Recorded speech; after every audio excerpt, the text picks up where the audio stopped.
Bidadi township ಅನ್ನ ವಿರೋಧಿಸಿ ಬಿಡದಿ ಭಾಗದ ರೈತರು ಕಳೆದ 14 ತಿಂಗಳಿಂದ ಒಂದು ಪ್ರತಿಭಟನೆಯನ್ನ ಮಾಡ್ತಾ ಇದ್ದಾರೆ. ಇದು ಬಂಜರ ಭೂಮಿ ಅಂತ ಒಂದು ಕಡೆ ಕಾಂಗ್ರೆಸ್ನವರು ಹೇಳ್ತಾ ಇದ್ರೆ, ಮತ್ತೊಂದು ಕಡೆ ಜೆಡಿಎಸ್ ನ ನಿಖಿಲ್ ಕುಮಾರಸ್ವಾಮಿ ಆಗಿರ್ಬೋದು, ಹಾಗೆ ಮಾಜಿ ಶಾಸಕರಾದಂತ ಎ ಮಂಜು ಅವರು ಇದು ಸಾಕಷ್ಟು ಫಲವತ್ತಾದಂತ ಪ್ರದೇಶ, ಹೀಗಾಗಿ ಈ ಒಂದು ಭೂಮಿಯನ್ನ ಈ ಟೌನ್ಶಿಪ್ ಮಾಡ್ಲಿಕ್ಕೆ ಬಿಟ್ಕೊಡೋದಿಲ್ಲ ಅನ್ನೋ ಒಂದು ಮಾತನ್ನ ಹೇಳಿದ್ದಾರೆ. ಸದ್ಯ ಇವತ್ತು ಈ ಒಂದು ಪ್ರದೇಶಕ್ಕೆ ಭೇಟಿಯನ್ನ ಕೂಡ ನಿಖಿಲ್ ಕುಮಾರಸ್ವಾಮಿ ಅವರು ನೀಡಿರ್ತಕ್ಕಂಥದ್ದು. ಸದ್ಯ ನಾನು ಅವ್ರನ್ನ ಮಾತನಾಡಿಸುವಂತ ಒಂದು ಕೆಲಸವನ್ನ ಮಾಡ್ತೀನಿ. ಸರ್, ಇವತ್ತು ಖುದ್ದಾಗಿ ನೀವು ಮನೆಗೆ ಆಗಿರ್ಬೋದು ಅಥವಾ ಜಮೀನುಗಳಿಗೆ ಭೇಟಿಯನ್ನ ನೀಡಿ ಇಲ್ಲಿಯ ಒಂದು ಪರಿಸ್ಥಿತಿಯನ್ನ ಅವಲೋಕನವನ್ನ ಮಾಡ್ತಿದ್ದೀರಿ, ಏನ್ ಹೇಳ್ತೀರಿ?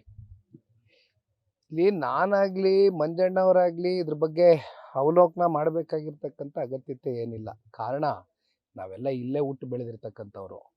ಅಂದ್ರೆ ಇಲ್ಲಿ ಸೀನಣ್ಣವ್ರು ನೋಡಿ ಪಕ್ಕದಲ್ಲಿದ್ದಾರೆ.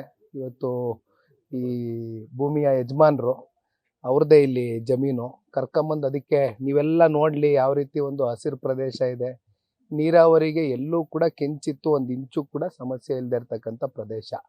ಇಲ್ಲಿ ತೆಂಗು ನೋಡ್ಬೋದು, ಮಾವು ನೋಡ್ಬೋದು, ಪಾಲಿ ಹೌಸು, ಸಪೋಟ, ಪಾಲಿ ಹೌಸು, ಅಡಿಕೆ ಎಲ್ಲ ಮಾಡಿದ್ದಾರೆ. ಆಮೇಲೆ ಒಳಗಡೆ ರೇಷ್ಮೆದು ಕೂಡ ನೀವು ನೋಡಿದ್ರಿ ಯಾವ ರೀತಿ. ಆಮೇಲೆ ಹೈನುಗಾರಿಕೆ, ಈಗ ತಾನೇ ಡೈರಿಗೆ ಹೋಗಿ ಬಂದ್ವಿ, ಎಲ್ಲ ನೋಡ್ತಾ ಇದ್ದೀರಿ. ಇದು ಏನಾಗಿದೆ ಅಣ್ಣ ನೋಡಿ, ಇಲ್ಲಿ ಕಣ್ಣಿಗೆ ಕಾಣೋದಕ್ಕೆ 10 ಎಕರೆ 15 ಎಕರೆ 20 ಎಕರೆ ಜಮೀನು ಇಟ್ಕೊಂಡಿರ್ತ ಸಂಖ್ಯೆ ಬಹಳ ಕಮ್ಮಿ. ಇನ್ನು ದೊಡ್ಡ ಮಟ್ಟದಲ್ಲಿ ಯಾರ್ಯಾರಿಗೆ ಜಮೀನುಗಳಿಲ್ಲ, ಗುತ್ತಿಗೆಗೆ ಪಡ್ಕೊಂಡು ಲೀಸ್ಗೆ ತಗೊಂಡು ಹೈನುಗಾರಿಕೆ ಮಾಡ್ಕೊಂಡು 8-10 ಹಸುಗಳನ್ನ ಇಟ್ಕೊಂಡು ಅಲ್ಲಿಂದ ಬರುವಂಥ ಹಾಲನ್ನ ಉತ್ಪಾದನೆ ಮಾಡಿ ಡೈರಿಗೆ ಹಾಕಿ ಅಲ್ಲಿಂದ ಪ್ರತಿನಿತ್ಯದ ವಹಿವಾಟನ್ನ ನಡೆಸ್ತಾ ಇರ್ತಕ್ಕಂಥವ್ರು ಬಹುಸಂಖ್ಯೆ. ಅದರಿಂದ ಜೀವನಗಳು ನಡೀತಾ ಇದೆ, ಮಕ್ಕಳು ಎಜುಕೇಶನ್ ನಡೀತಾ ಇದೆ. ಆರೋಗ್ಯದ ಸಮಸ್ಯೆ ಬಂದಂಥ ಸಂದರ್ಭದಲ್ಲಿ ಆ ಹಣನೇ ಬಳಸ್ಕೊಳ್ತಾರೆ. ಕೊನೆಗೆ ನಮ್ಮನ್ನ ಇಲ್ಲಿಂದ ಬೀದಿ ಪಾಲ್ ಮಾಡಿ ಜಮೀನು ಕಿತ್ಕೊಂಡು ಭೂಮಿ ಕಿತ್ಕೊಂಡು ಇಲ್ಲಿಂದ ನಮ್ಮನ್ನು ಓಡಿಸಿದ್ರೆ, ಸ್ಥಳಾಂತರ ಮಾಡಿದ್ರೆ ನಾವು ಎಲ್ಲೋಗಿ ಜೀವನ ಮಾಡಬೇಕು ಅಂತಕ್ಕಂಥ ಪ್ರಶ್ನೆ ಇವತ್ತು ಎಲ್ಲರಲ್ಲೂ ಸ್ವಾಭಾವಿಕವಾಗಿ ಕಾಣ್ತಾ ಇರ್ತಕ್ಕಂಥದ್ದು. ಅದಕ್ಕೆ ನಾನು ಮಾಧ್ಯಮ ಸ್ನೇಹಿತರಿಗೂ ರಿಕ್ವೆಸ್ಟ್ ಮಾಡ್ತೀನಿ, ನಮ್ಮೆಲ್ರಿಗೂ ಜವಾಬ್ದಾರಿ ಇದೆ. ಇದು ಒಂದು ಪಕ್ಷಾತೀತವಾದಂಥ ಆಲೋಚನೆಯಿಂದ ಬಂದಿದ್ದೇವೆ. ಇಲ್ಲಿ ರಾಜಕೀಯ ಬೆರೆಸ್ತಕ್ಕಂಥ ವೇದಿಕೆ ಇದಲ್ಲ. ಯಾಕೆಂದರೆ ಇದು ರೈತರ ಸಮಸ್ಯೆ ಅಂದರೆ ದೇಶದ ಸಮಸ್ಯೆ, ನಮ್ಮ ಕನ್ನಡ ನಾಡಿನ ಸಮಸ್ಯೆ. ಹಾಗಾಗಿ ಎಲ್ರಿಗೂ ರಿಕ್ವೆಸ್ಟ್ ಮಾಡ್ತೀನಿ. ಒಂದು ನನಗೆ ಭಾಳ ಸಂತೋಷ ತಂದುಕೊಟ್ಟಿದ್ದು, ಕಳೆದ 3-4 ದಿನದಲ್ಲಿ ಹಲವಾರು ಯೂಟ್ಯೂಬರ್ಸು, ಹಲವಾರು ಸಾಮಾಜಿಕ ಜಾಲತಾಣದಲ್ಲಿ ಅವರವರೇ ಸ್ವಇಚ್ಛೆಯಿಂದ ಒಂದಷ್ಟು ವಿಡಿಯೋಗಳು ಮಾಡಿ ಮಾಡಿ ಮಾಡಿ ಮಾಡಿ ಜಾಗೃತರಾಗಿ ಜನಗಳಲ್ಲಿ ಇಡೀ ರಾಜ್ಯಕ್ಕೊಂದು ಸಂದೇಶ ಕಳಿಸ್ಕೊಡ್ತಾ ಇದ್ದಾರೆ. ಹಾಗಾಗಿ ಇವತ್ತು ನಮ್ಮದು ಕೂಡ ಕರ್ತವ್ಯ ಇದೆ. ನನಗೆ ನೋಡೋಣ, ಒಂದು ಭಾಳ ಸ್ಪಷ್ಟವಾಗಿ ಹೇಳ್ತೀನಿ, ಮಂಜಣ್ಣ ಅವ್ರಿಗೂ ಗೊತ್ತು, ಈಗ ಸರ್ಕಾರದಲ್ಲಿ ಕೂತಿರ್ತಕ್ಕಂಥ ವ್ಯಕ್ತಿಗಳು ಇದನ್ನು ಪ್ರತಿಷ್ಠೆಯಾಗಿ ತಗೊಂಡಿದ್ದಾರೆ. ಇದು ಪ್ರತಿಷ್ಠೆ ಪ್ರಶ್ನೆ ಅಲ್ಲ, ಇಲ್ಲಿ ರೈತರ ಬದುಕಿನ ಪ್ರಶ್ನೆ. ಹಾಗಾಗಿ ಇಲ್ಲಿ ಅದೇನೋ ನಾನು ಮಾಡೇ ತೀರ್ತೀನಿ GBIT ಪ್ರಾಜೆಕ್ಟ್ನ, ಇಲ್ಲೇನೋ ಅದೆಂಥದ್ದು AICT ಮಾಡ್ತೀನಿ, ಸ್ಮಾರ್ಟ್ ಸಿಟಿ ಮಾಡ್ತೀನಿ ಅನ್ನೋರು. AICT ಸ್ಮಾರ್ಟ್ ಸಿಟಿ ಮಾಡೋದಕ್ಕೆ KIDBಲಿ ಈಗಾಗಲೇ 1.5 ಲಕ್ಷ ಎಕರೆಯಷ್ಟು ಜಮೀನು ಈಗಾಗಲೇ ಅಕ್ವಿಸಿಷನ್ ಮಾಡ್ಕೊಂಡು ಆಗಿದೆ. ಅದರಲ್ಲಿ ಉಪಯೋಗ ಆಗಿರೋದೇ 27-30%. ಇನ್ನು 70% ಹಂಗೆ ಹಿಡ್ಕೊಂಡು ಕೂತವ್ರೆ. ಎಲ್ಲಿ ಬೇಕಾದರೂ ಮಾಡ್ಬೋದು. ಬಂಜರ್ ಭೂಮಿಗಳು ಸಿಗಲ್ವಾ? ಇಲ್ಲೇನೋ ರೈತರಿಲ್ಲ, ಇಲ್ಲಿ ಯಾರು ವ್ಯವಸಾಯ ಮಾಡಲ್ಲ, ಇದೇನು ಬಂಜರ್ ಭೂಮಿನ? ಇದು ಡ್ರೈ ಲ್ಯಾಂಡ? ಇದು ಫಲವತ್ತಾಗಿಲ್ವಾ? ಹಾಗಾಗಿ ದಯವಿಟ್ಟು ಇವರು ಉದ್ದಟತನ, ನಮಗೂ ನಂಬಿಕೆ ಇಲ್ಲ. ಬಹುಶಃ ಅದೇನೋ 5 ತಿಂಗಳೇನೋ ಫೈನಲ್ ನೋಟಿಫಿಕೇಶನ್ ಮಾಡ್ತೀನಿ ಅಂದವ್ರೆ. ಹೆಚ್ಚು ಕಮ್ಮಿ 3,500ದಿಂದ 4,000 ಜನ ಅಷ್ಟು ತಕರಾರು ಅರ್ಜಿಗಳು ಹಾಕವ್ರೆ, ಅಬ್ಜೆಕ್ಷನ್ಗಳು ಹಾಕವ್ರೆ.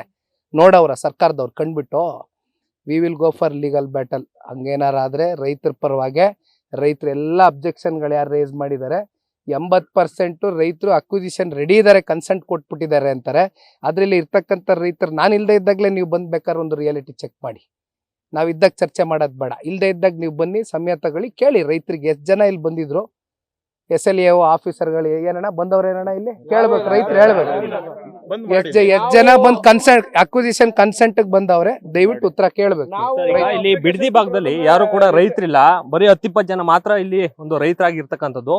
ಅವ್ರು ನನಗೆ ಬಟ್ಟೆ ಹರಿದ್ರು ಕೂಡ ನಾನು ಈ ಒಂದು ಪ್ರಾಜೆಕ್ಟ್ ಅನ್ನ ಮಾಡ್ತಿರ್ತೀನಿ ಅಂತ DK ಶಿವಕುಮಾರ್ ಅವ್ರು ಹೇಳ್ತಾರೆ. ಬಟ್ಟೆ ಹರಿಯಕಾದ್ರು ಕೈಗೆ ಸಿಕ್ಬೇಕಲ್ಲ ಗುರು. ಅವತ್ತಿಂದ 435 ದಿನ ಆಗೋಯ್ತು, ಬೀದಿಲ್ ನಿಂತವ್ರೆ ಹೆಣ್ಮಕ್ಳು, ಹೋರಾಟ ಕರೆ ಕೊಟ್ಕೊಂಡು. ಅಲ್ಲಿ ರೈತರು, ಹಿರಿಯಕರು, ವಯಸ್ಸು ಲೆಕ್ಕಾಚಾರ ಮಾಡ್ದಿರಾ, ಯುವಕರು. ಮೊನ್ನೆ ಒಂದು ಹೆಣ್ಮಕ್ಳು ಬಹಳ ಚೆನ್ನಾಗಿ ಮಾತಾಡ್ತದೆ, ಎಲ್ಲ ಸೋಷಿಯಲ್ ಮೀಡಿಯಲ್ಲಿ ವೈರಲ್ ಆಯ್ತು. ಎಷ್ಟು ಚೆನ್ನಾಗಿ ಮಾತಾಡ್ತು, ತಿಳುವಳಿಕೆ ಇರ್ತಕ್ಕಂಥ ಹೆಣ್ಮಗಳು. ಹೆಣ್ಮಗಳಿಗಿರ್ತಕ್ಕಂಥ ಬುದ್ಧಿ ಇವತ್ತು ಇವ್ರ ತಲೆಗಳಲ್ಲಿ ಇಲ್ವಲ್ಲ. ಬಂದು ಅಟ್ಲೀಸ್ಟ್ ಕೂತ್ಕೊಂಡು ಇಲ್ಲಿ ಜನ 136 ಸ್ಥಾನ ಕೊಟ್ಟವ್ರೆ. ಅದರಲ್ಲಿ ರಾಮನಗರ ಜಿಲ್ಲೆ ಜನ ಎಷ್ಟು ಸ್ಥಾನ ಕೊಟ್ಟವ್ರು ಸ್ವಾಮಿ? ಜಿಲ್ಲೆಯಲ್ಲಿ ಹುಟ್ಟಿದೀವಿ ಅಂತ ಹೇಳ್ತಾರೆ. ಜಿಲ್ಲೆಯಲ್ಲಿ ಹುಟ್ಟಿದೀವಿ ಅಂದ್ ಮಾತ್ರಕ್ಕೆ ಕೊನೆಗೆ ಜಿಲ್ಲೆ ಜನಕ್ಕೆ ನೀವೇನ್ ಕೊಟ್ರಿ? ಹುಟ್ಟದ ಮೇಲೆ ಇದೇನಾ ನೀವು ಕೊಡ್ತಾ ಇರೋದು? ಬಳುವಳಿ ಬಂದು ಉತ್ತರ ಕೊಡ್ಬೇಕು. ಸೌಹಾರ್ದಿತ್ವಾಗಿ ಸಮಯ ಕೊಟ್ಟು ಕೇಳ್ಬೇಕು ಜನಕ್ಕೆ ಏನ್ ಸಮಸ್ಯೆ, ಏನ್ ಮಾಡ್ಬೇಕು. ಈಗ ಕುಮಾರಣ್ಣ ಅವ್ರ ಮೇಲೆ ಆಪಾದನೆ ಮಾಡ್ತಾರೆ. 3ನೇ ಮೀಟಿಂಗು ಕೃಷ್ಣ ಕಚೇರಿಲಿ ಆಗ್ತಾ ಇದ್ದಂಗೆ ಡ್ರಾಪ್ ಮಾಡ್ತಾರೆ ಕುಮಾರಣ್ಣ ಅವರು. 2ನೇ ಬಾರಿ ಮತ್ತೆ ಮುಖ್ಯಮಂತ್ರಿ ಆಗ್ತಾರೆ. 14 ತಿಂಗಳು ಮುಖ್ಯಮಂತ್ರಿ. ಅವ್ರ ತಲೆಯಲ್ಲಿ ಏನಾದ್ರು ಇದ್ರೆ ತಗತ್ತಾರ್ಲಿಲ್ವಾ ಪ್ರಾಜೆಕ್ಟ್ ಕೈಗೆ? ಮತ್ತೆ ರೈತರಿಗೆ ಬೇಡ ಅಂದ್ಮೇಲೆ, ರೈತರಿಗೆ ನೋವು ಆಗ್ತದೆ ಅಂದ್ಮೇಲೆ ಯಾತಕ್ ಮಾಡ್ಬೇಕು? ಯಾರು ಪುರುಷಾರ್ಥಕ್ ಮಾಡ್ಬೇಕು? ಕುಮಾರಸ್ವಾಮಿ ಅವರೇ ಈ ಒಂದು ಪ್ರಾಜೆಕ್ಟ್ ನ ರೆಡ್ ಝೋನ್ ಅಂತ ಮಾಡಿದ್ದಾರೆ. ಅವತ್ತೇ ಅವರು ಅದನ್ನ ಕೈ ಬಿಡ್ಬೇಕಾಗಿತ್ತು, ಕ್ಯಾನ್ಸಲ್ ಮಾಡ್ಬೇಕಾಗಿತ್ತು ಅನ್ನೋ ಒಂದು ಮಾತನ್ನ ಕಾಂಗ್ರೆಸ್ನವ್ರು ಹೇಳ್ತಿರ್ತಕ್ಕಂಥ. ಅವರು ನೋಟಿಫಿಕೇಶನ್ ಬಗ್ಗೆ ಮಾತಾಡ್ತಾರೆ. ನನಗ್ ಗೊತ್ತಿಲ್ಲ ಯಾವ ನೋಟಿಫಿಕೇಶನ್ ಕುಮಾರಣ್ಣ ಮಾಡಿದ್ರು ಅಂತ. ಈಗ ರೆಡ್ ಝೋನ್ ಬಗ್ಗೆ ಸಂಪೂರ್ಣ ಟೆಕ್ನಿಕಲ್ ಮಾಹಿತಿ, ಯಾಕೆಂದ್ರೆ ಇಲ್ಲೆಲ್ಲ ಸುಮ್ಮನೆ ಓಡಾಡ್ಕೊಂಡು ಮಟ್ಟಾಡ್ಕೊಂಡು ಮಾಡೋದು ಬೇಡ. ಕೈಯಲ್ಲಿ ಡಾಕ್ಯುಮೆಂಟೇಶನ್ ಇದೆ, ಎಲ್ಲ ಪ್ರಿಪೇರ್ ಆಗಿ ಬಂದು ಇದಕ್ಕೋಸ್ಕರ ಒಂದು ಸ್ಪೆಷಲ್ ಆಗಿ ಒಂದು ಪ್ರೆಸ್ ಮೀಟ್ ಕರಿತೀನಿ. ನಾನು ಮಂಜಣ್ಣ ಇಬ್ರು ಕೂತ್ಕೊಂಡು ಇದ್ರ ಬಗ್ಗೆ ಚರ್ಚೆ ಮಾಡಿ ಬಿಡಿಸಿ ಹೇಳ್ತೀವಿ ಜನಕ್ಕೆ. ಯಾಕಂದ್ರೆ ದಾರಿ ತಪ್ಸೋದ್ ಬೇಡ, ದಿಕ್ ತಪ್ಸೋದ್ ಬೇಡ. ಜನಕ್ಕೆ ಏನ್ ಇರ್ತಕ್ಕಂಥ ವಾಸ್ತವತೆ ನಾವು ಮುಂದಿಡ್ತೀವಿ. ಸರ್, ಇನ್ನೊಂದು ಇಲ್ಲಿ ಬಂದಂತಕ್ಕಂಥ ಡಿ.ಸಿ ಕೂಡ ಇಲ್ಲೊಂದು ಏನೋ ಜಮೀನನ್ನ ಮಾಡಿದ್ದಾರೆ ಅನ್ನೋ ಒಂದು ಮಾತನ್ನ ಮಾಜಿ ಶಾಸಕರಂತ ಎ ಮಂಜು ಅವರು ಕೂಡ ಆರೋಪವನ್ನ ಮಾಡಿದ್ದಾರೆ. ಇದು ಯಾವ ರೀತಿ ಅಂದ್ರೆ ಇವರೇನು ಜಿಲ್ಲಾಧಿಕಾರಿಗಳು ಯಾವ ರೀತಿ ಕೆಲಸವನ್ನ ಮಾಡ್ಲಿಕ್ಕೆ ಬಂದಿದ್ದಾರೆ ಅನ್ನೋದು ಕೂಡ ರೈತರ ಆಕ್ರೋಶ ಆಗಿರ್ತಕ್ಕಂಥದ್ದು. ಈಗ ಮಂಜಣ್ಣ ಅವ್ರಿಗೆ ದಾಖಲಾತಿಗಳು ಕೈಗೆ ಸಿಕ್ಕಿದ ನಂತರನೇ ಈ ಪ್ರೆಸ್ ಮೀಟ್ ಅಲ್ಲಿ ಈ ವಿಚಾರನ ಅಡ್ರೆಸ್ ಮಾಡಿದ್ ನಾನು ನೋಡಿದೆ. ಈಗ ಅದರಲ್ಲಿ ಕೆಲವೊಂದಷ್ಟು ಸತ್ಯಾಸತ್ಯತೆಗಳೇ ಇರ್ತಕ್ಕಂಥದ್ದು ಸ್ಪಷ್ಟ. ಇದನ್ನ ಬಹುಶಃ ಇವತ್ತು ಬೆಳಗ್ಗೆ ನಾವೇನೋ ಕೇಳ್ಪಟ್ಟು ಏನೋ ಸ್ಟೇ ತಗೊಂಡಿದ್ದಾರೆ ಕೋರ್ಟಲ್ಲಿ ಅಂತ. ಇನ್ನೂ ಸ್ಟೇ ಆರ್ಡರ್ ನಾನು ನೋಡಿಲ್ಲ. ಹಾಗಾಗಿ ಚರ್ಚೆ ಮಾಡೋದು ಬೇಡ. ಸ್ಟೇ ತಗೊಂಡಿದ್ದಾನೆ ಒಬ್ಬ ವ್ಯಕ್ತಿ ಒಂದು ವಿಚಾರದ ಬಗ್ಗೆ ಅಂದ್ರೆ ಅದರ ಅರ್ಥ ಏನು? ಸ್ವಾಭಾವಿಕವಾಗಿ ಅನುಮಾನಗಳು ಕಾಣ್ತದಲ್ವಾ ಸಾರ್ವಜನಿಕವಾಗಿ. ಸ್ಟೇ ತಗೊಂಡಿದೀವಿ ಅಂತ ಹೇಳಿದ್ರೆ ಮತ್ತೆ ಅದ್ರಲ್ಲಿ ಏನೋ ಉರುಳಿರ್ಬೇಕು ಅಂತ ತಾನೇ ಅರ್ಥ. ಅದ್ ಬಿಟ್ಬಿಡೋಣ, ಬನ್ನಿ ನೋಡೋಣ, ಮುಂದಕ್ಕೆ ಚರ್ಚೆ ಮಾಡೋಣ ಅವೆಲ್ಲ. ಸರ್, ಈಗ ಕಾಂಗ್ರೆಸ್ನವರು ಹೇಳ್ತಾರೆ ಒಂದು ಬಹಿರಂಗವಾದಂತ ಚರ್ಚೆ ಕರೀಲಿ, ನಾನು ಯಾವಾಗ್ಲೂ ಸಿದ್ಧ ಅಂತ. ಡಿ.ಕೆ. ಶಿವಕುಮಾರ್ ಅವರು ಹೇಳವ್ರೆ, ಇಲ್ಲ ಸ್ಥಳೀಯ ಶಾಸಕರು ಕೂಡ ಹೇಳಿರ್ತಕ್ಕಂಥದ್ದು. ಗುರು, ಇಲ್ಲಿ ಕುಮಾರಣ್ಣ ಬಹಿರಂಗ ಚರ್ಚೆಗೆ ಬಂದು ಏನು ಉಪಯೋಗನಪ್ಪ? ಇಲ್ಲಿ ಇರ್ತಕ್ಕಂಥ ಹಳ್ಳಿ ಜನ, ನಮ್ಮ ರೈತರದ್ದು ಸಮಸ್ಯೆ ಏನಿದೆ ಇಲ್ಲಿ ಬಂದು ಅವ್ರ ಜೊತೆ ಚರ್ಚೆ ಮಾಡಿ ಬಗೆಹರಿಸ್ಕೋಬೇಕಾಗಿರೋದು. ಇಲ್ಲಿ ಏನು HDK ವರ್ಸಸ್ DK ಪ್ರತಿಷ್ಠೆ ಏನು ಉಳಿದಿಲ್ಲ. ಇದು ಇಲ್ಲಿ ರೈತರ ಜೀವನದ ಜೊತೆ ಚೆಲ್ಲಾಟ ಆಡೋದು ಬಿಟ್ಟು ಸ್ವಲ್ಪ ಟೈಮ್ ಕೊಡ್ಲಿ. ನಾನು ಅವತ್ತು ಹೇಳಿದೆ, ನಾನು 4 days ಬ್ಯಾಕ್ ನನ್ನ ಪಾರ್ಟಿ ಆಫೀಸಲ್ಲಿ ಕೂತ್ಕೊಂಡು ನಾನು ಒಂದೇ ಮಾತು ಹೇಳಿದೆ, ನಾನು ಬದ್ಧ ಇದ್ದೀನಿ, ನನ್ನ ಕಮಿಟ್ಮೆಂಟು, ನಾ ಬತ್ತೀನಿ, ನೀವು ಬತ್ತೀರಾ ಅಂತ ಕೇಳಿದೆ. DCM ಕುರ್ಚಿ ಎಲ್ಲೂ ಹೋಗಲ್ಲ, ಜನ ಕೊಟ್ಟಿರೋ ಭಿಕ್ಷೆ ಅಲ್ಲೇ ಇರ್ತದೆ, ದಯವಿಟ್ಟು ಬನ್ನಿ, ಅದೆಲ್ಲ ಗಟ್ಟಿಯಾಗಿ ಉಳಿಸ್ಕೊಳ್ಳುವ, ಏನು ತೊಂದರೆ ಇಲ್ಲ, ಇಲ್ಲೊಂದು 4 ದಿನ ಟೈಮ್ ಕೊಟ್ಟು ಹೋಗಿ ಅಂದೆ. ಬಂದ್ರಾ? ಮುಂದಕ್ಕಾದ್ರೂ ಬರ್ಲಿ ದಯಮಾಡಿ. ಇವತ್ತು ನಾವು ಬಂದು ಹೋದ್ಮೇಲಾದ್ರು ಬರ್ಲಿ, ಮುಂದಕ್ಕೆ ಜನರ ಕಷ್ಟ ಆಲಿಸ್ಲಿ, ಇಲ್ಲಿ ಏನಿದೆ ಅಂತ ರೈತರು ಕೇಳಲಿ ಸಂಕಷ್ಟ. ರೈತರ ಒಂದು ಈ ಹೋರಾಟ ಎಲ್ಲೋ ಒಂದ್ ಕಡೆ ರಾಜಕೀಯಕ್ಕೆ ತಿರುವು ಪಡ್ಕೊಳ್ತಾ ಅಂತ ನೋಡೋಣ. ಇಲ್ಲಿ ಈ ರಾಜಕೀಯ ಮಾಡೋದಕ್ಕೆ ರಾಜಕೀಯ ವೇದಿಕೆಗಳು ಹಲವಾರು ಸೃಷ್ಟಿ ಆಗಿದೆ, ಆಗ್ತಾನೂ ಇರ್ತದೆ, ಮುಂದಕ್ಕೂ ಆಗುತ್ತೆ. ರಾಜಕೀಯ ಮಾಡುವಂತ ವಿಚಾರಗಳಲ್ಲಿ ರಾಜಕೀಯ ಮಾಡೋಣ. ಇದರಲ್ಲಿ ರಾಜಕಾರಣ ಬೆರೆಸ್ತಕ್ಕಂಥ ಸಣ್ಣತನದ ಮನಸ್ಥಿತಿ ಜನತಾದಳ ಪಕ್ಷದವ್ರಿಗಿಲ್ಲ, ಅದರಲ್ಲೂ ದೇವೇಗೌಡರ ಕುಟುಂಬದವ್ರಿಗಂತೂ ಇಲ್ವೇ ಇಲ್ಲ.